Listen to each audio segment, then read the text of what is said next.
Hello guys, তোমরা সবাই কেমন আছো? আশা করি ভালো আছো। দেখো আমরা কত মস্তি করছি। আমার এক কলিগ ত্রিদীপ দেখো রাত 2টোর সময় টিভি চালিয়ে দিয়ে ডান্স করছে।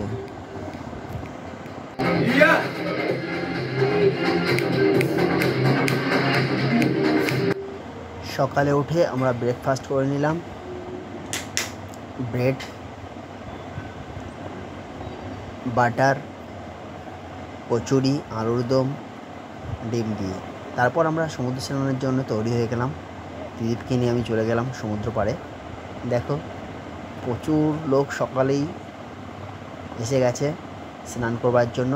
আমরাও ব্রেকফাস্ট করে চলে এসেছি স্নান করব বলে। দেখো বেলা যত বাড়ছে স্নানের লোকজনও তত বাড়ছে।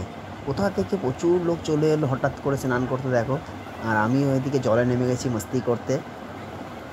আমাদের হাতে খুব সময় কম, আমরা তাই তাড়াতাড়ি করে স্নান সেরে নিচ্ছি।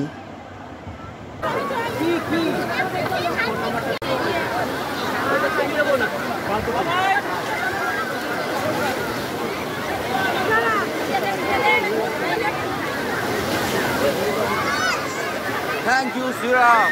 Appliances. আমরা ভীষণ মজা করছিলাম স্নান করার সময়। এদিকে দেখো যারা স্নানে এসছে তারাও খুব মজা করছে। কেউ বল খেলছে, কেউ সমুদ্র পাড়ে বসে বোল্টারের উপরে বসে স্নান করে নিচ্ছে। যে যেমনভাবে পারছে সে সেমনভাবে উপভোগ করছে সমুদ্র স্নানটা। তো দেখো আমরাও সমুদ্র স্নান সেরে চলে এলাম বিচে। আর এখানে দেখো একটা সুন্দর একটা বোট রাখা আছে। এই বোটগুলো জলের মধ্যে যারা একটু ডিপলি ভেতরে যেতে চায় তাদেরকে নিয়ে যায়, ঘুরিয়ে নিয়ে আসে। তো এখানে টুরিস্টদের জন্য অনেক রকম ব্যবস্থা করা আছে, সরকারিভাবে রাখা আছে বিভিন্ন প্রজেক্ট। সেই প্রজেক্টগুলো তোমরা রাইডগুলো চড়তে পারো, ভীষণ ভালো লাগবে। তারপর আমরা বিচের পাড় ধরে হেঁটে চলে গেলাম মার্কেটের মধ্যে। আর মার্কেট থেকে ঘুরে এসে দেখি এদিকে লাঞ্চ শুরু হয়ে গেছে। তো আমরাও আর দেরি করলাম না, সমুদ্র স্নান করে প্রচণ্ড খিদে পেয়ে গেছে, তাই লাঞ্চে বসে পড়লাম।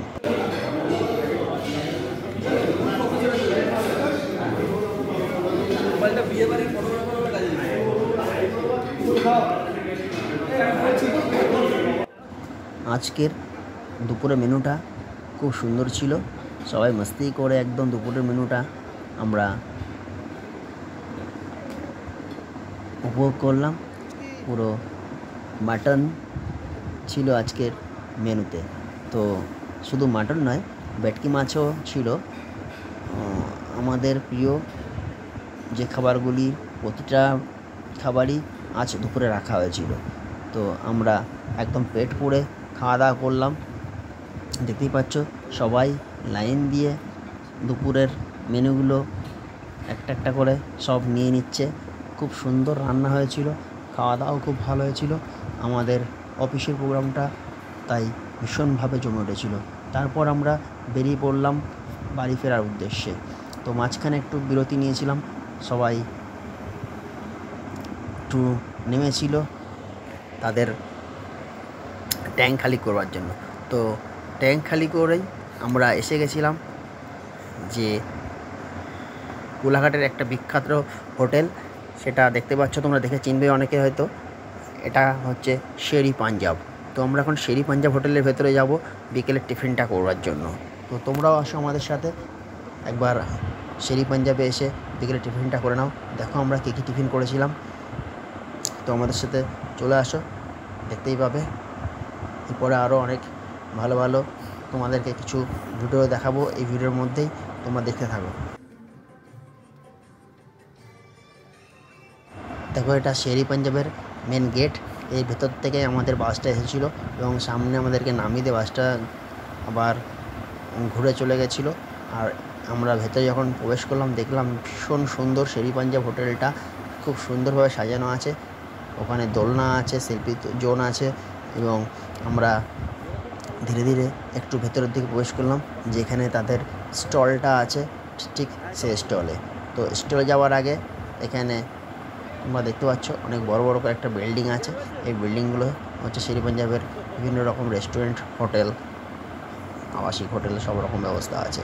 তো আমরা চলে আসলাম একদম স্টলের কাছে, যেখানে আমরা চা সিঙ্গারা খেয়েছিলাম। এখানে যে সিঙ্গারাগুলো ভীষণ বড় সাইজ এবং এক একটা সিঙ্গারার দাম 35 টাকা করে নিয়েছিল। আর চাও আমরা খেয়েছিলাম। তো তোমরাও দেখো, সিঙ্গারাটা এখন আমাদের হাতে চলে আসবে গরম গরম।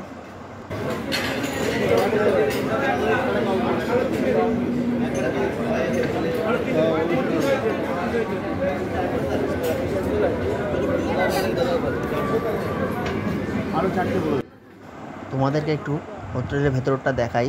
দেখো কি সুন্দর, ভেতর বসে খাওয়ার জায়গাও আছে এবং বাইরেও বসবার জায়গা আছে এবং দাঁড়িয়ে চাইলে খেতে চাইলেও জায়গা পেয়ে যাবে। তো এই দেখতে পাচ্ছ শের ই পাঞ্জাব হোটেলটা। এখনও দেখো শের ই পাঞ্জাব হোটেলের সামনে তাকিয়া লাগানো আছে, যাকে বলে খাটিয়া। আগেকার দিনে কী হতো, রাস্তার ধারে যে সমস্ত বড় বড় বা ছোট ছোট ধাবা থাকতো, সব ধাবার সামনে খাটিয়া পাতা থাকতো। বিভিন্ন জায়গা থেকে যারা ট্রাক ড্রাইভার আসতো, তারা এই খাটিয়ায় রেস্ট নিত এবং চা খাবার তারা এখান থেকে খাওয়া দাওয়া করতো। তো সেই ব্যাপারটা এখনও এই শের ই পাঞ্জাব হোটেলটা আগের থেকে এখন অনেক উন্নত হয়ে গেছে, কিন্তু ওই খাটিয়ার ব্যাপারটা এখনও তারা রেখে দিয়েছে। তো আমার এটা দেখে খুব ভালো লাগলো, পুরনো একটা জিনিস তারা এখনও মেনটেন করে চলছে।